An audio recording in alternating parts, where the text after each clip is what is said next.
تبریک و تهنیتش میگیم و از درگاه خداوند متعال مسئلت یا را داریم که پروردگار شه بچه را همراهی تازه عروسش از جمعی بلا و گزنده حفظ کنند، جمعی خشیهای زندگی را براشان نصیب گرداند، پروردگار بینشان الفت و مودت و محبت واقعی را برقرار سازد. خداوند از دامانش و فرزندای خوب و صالح و عالم و قاری و محب و بغیرت و شجاع و دنیا آورد. پروردگار کدوم مهمانا را به این خاندان مبارک گرداند و برادرایی را که در این محفل خیر شرکت دارند به همین خیل روزای سعادت و خوشبختی روزی توی نکاحی فرزندان و نوه‌ها برسد. از پی آن گفت حق خود را سمیع از پی آن گفت حق خود را بصیر تا بود دیدی ویت هر دم نظیر. از پی آن گفت حق خود را سمیع تا ببندی لب ز گفتاری شنیع. اگر شما از ریختن موی سر یا اینکه از بریشی، از لاغری، بی‌اشتیایی بودن، از وزن نالازمه، پروستاتیت، درد دل، درد گرده، درد معده و یا اینکه خونو گرفتگی روده ها اذیت میکشید، پس با این رقم های در روی اکران بوده زنگ زنید. کمی از بیماری خود معلومات دهید. داروی های گیاهی لازمه را به شما شرکت شفافرما توصیه میدهد. از پی آن گفت حق خود را علیم تا نیندیشی فساد ایوازی بی. چرا خدای تعالی خچه بصیر گفت؟ هشتا در سرت بگی که هیچ چیز از الله پوشیده نیست. در خلوت میکنید، آشکارا میکنید، همه پیش پروردگار آشکار و عیان است. چرا الله عزوجلال خچه سمیع گفت؟ هر سخنی که میگوی با قلبت میگذرونیش، با زبان تلفظ میکنی، با یقین بدان که الله از او آگاه و باخبر است. چرا الله عزوجلال خچه علیم گفت؟ حتی در اندیشت فساد نکنید. هر چیزی که در اندیشت میگذره، چنانه که اکی دملو الحال آیه قرآن گفتند از سوره بقره پیش پروردگار آشکار است. الحمدلله ما هم در این محفل خیر با او خاطر جمع اومدیم که بابای حاجی را تبریک و تهنیت گوییم و از شهوچه تقاضای او را داریم که شکرانه نعمت پروردگار را به جا بیارد. شخصی که انشالله شاکر است، شکرانه نعمت خدا را میکنه، هرگز پرنمکی نمیکنه، هرگز فرمان خدا را یک سنه نمیگیراند، از سنت پیامبر صلی الله علیه و سلم سر نمیپیچد. خیفرتم این عذابی لشدید. حضرت خداوندی تاکید کرده است اگر شکرگزاری نعمت ما را به جا آورده، از این نعمت بیشتر از زیادتر براتون عطا میکنم. اما اگر کفران نعمت کرده، وای به حالتون که عذاب من بسیار سخت شدید است، هم در دنیا و هم فردا روز قیامت. سبحان الله، عجب یک صفت خوب شکرگزار بودن. با خدا قسم تاریخ ببینه هر بزرگی که گذشته است با سبب یعنی شاکر و صابر بودنش به همین درجه و منزلت رسیده است. شکرانه نعمت پروردگار را که نکردی آباد باد. شاید در دنیا چند وقت یک عیش معیشت و مسرت داشته باشی، لیکن خداوند در همین دنیا خارت میکنه، در همین دنیا ذلیلت میکنه. شکر گوی تا نعمتت افزون شود، ورنه گویی از کفت بیرون شود. در تاریخ مرد گذشته است با نام سلطان محمود غزنوی. نامی را همه شنیدگی، اما متاسفانه اکثریت نمیدونم که این سلطان محمود یک عالم علم شرعی را بوده است. ولی حاجی خلیفه در کشف الظنون چند کتاب سلطان محمود غزنوی را ذکر کرده است. حضرت مصنف بوده است، کتاب تصنیف میکرده است.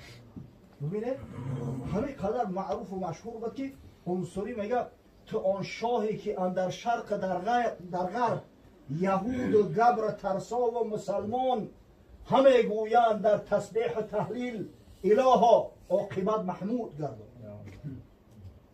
در زمان عصرش یارای نامش به زبان گرفتن کسی با هیچ پادشاهی نداشت. چی جایی با اون جنگ مجادله کردن؟ همین مرد یک شخصی صابر و شاکر بوده است که خدا رحمت کنه. شیخ عطار قصه سلطان محمود غزنوی را آورده است. مگر یک روز محمود عدوبند پسر را گفت ای داننده فرزند، ببین تا چند پیل است این زمانم که من اکنون عددشان می ندانم. سلطان محمود میگه یک روز پسرش مسعود امر کرد بچم برکو فیلوی جنگی را حساب کرد چندونه فیل داری که من شمارش را نمیدونم. گفت پسر بشمرد و گفتش ای برومند 1400 فیل است در باغ. پسر شماره کرد او پدر جان 1400 فیل جنگی داشته. 1400 فیل جنگی. آخر فیل در او عصر زمانی نمی برای تکنیک بود. ای تانکه در دهشتناکتر بود. بالای فیل در 20 تیرانداز اجرا میکردن. گیرچو هم محکم کردگی. فقط هم یک روزنه بود برای تیراندازی شد.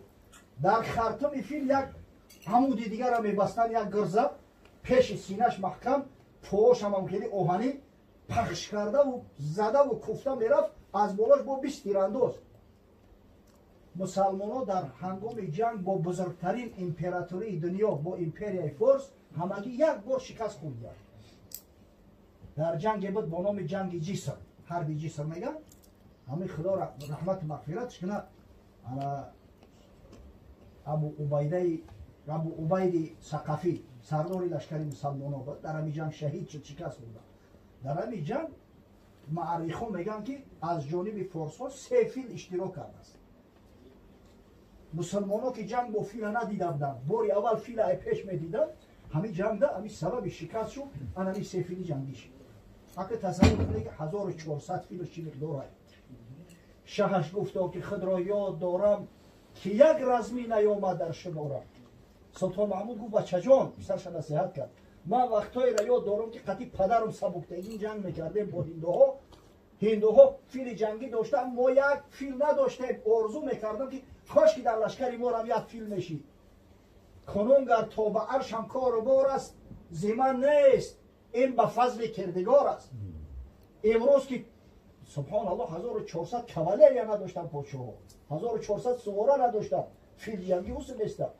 امروز که خدای تعالی این درجه و منزلت داده استم، همه از جانب الله های، این هدیه پروردگار های. چه در حقی تو نعمت بر دوام است، دم به شکر حق بودن حرام است. چه جان گفت وقتی نعمت الله بر دوام به تو میرسه، همین یک لحظه یک نفس به شکر الله بگذرونی، همون لحظه بر تو حرامه. اما خدا کنه که ما و شما را فرزندان را نمیشه نصیحت کنیم. فرزندان ما شاکر که باشن، انشالله دنیا را میتشون خدای تعالی و آخرت هم نصیب شده. شکر فقط شکرانه نعمت الله گفتن نیست که بشینم خدایا شکرانه نعمتت. ولی اینا کسایی هستن که کردن همیشه یاد و ذکر خدا را کردن و نهایت زینه نهایی و آخرانش که کامل میکنه شکر، مواظب بودن بر طاعت عبادت پروردگار، طاعت عبادت الله عزوجل ترک نکردن. در محفل نکاح شرکت داریم، اهل بیت من است. کاش که همین شهبچه‌های ما خدای تعالی همین نعمت بزرگ براش داده است. آغوش گرفتن، زن قطعی زن خلوت صحبت کردن، غسل کردن، همین 2 رکعت نماز شکر بخوانند از برای خدا. از خدای بزرگ فرزندای خوب صالح طلب کنند که پروردگار فرزندای با غیرت و همت و ناموس برایشان عنایت کنند.